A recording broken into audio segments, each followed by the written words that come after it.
आज भव्य दिव्य स्वरूपामध्ये मोठ्या आनंद उत्साहामध्ये आनंदामध्ये हा सोहळा या ठिकाणी पार पडला. भगवान दत्तात्रय प्रभू आज मार्गशीर्ष शुद्ध पौर्णिमेच्या दिवशी या मृत्यूलोकामध्ये प्रगट झाले. नेहमी प्रश्न येतो कधी कधी की भगवान अवतार का घेतात, कशा करता अवतार घेतात, काय उद्देश आहे प्रभूचा अवतार घेण्याचा. भगवान अवतार घेण्याचे दोन कारण शास्त्रामध्ये सांगितले. पहिलं कारण सांगितलं यदा यदा हि धर्मस्य ग्लानिर्भवति भारत अभ्युत्थानं धर्मस्य तदात्मानं सृजाम्यहम्. दुसरं कारण सांगितलं परित्राणाय साधूनां विनाशाय च दुष्कृतां धर्म संस्थापनार्थाय संभवामि युगे युगे.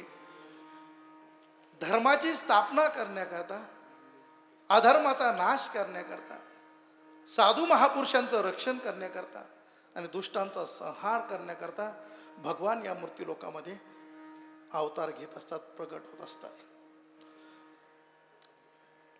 गोस्वामी तुळशीदासजींनी रामायणामध्ये गोड वर्णन केलं पहा. हो जब जब होए धर्म की हानि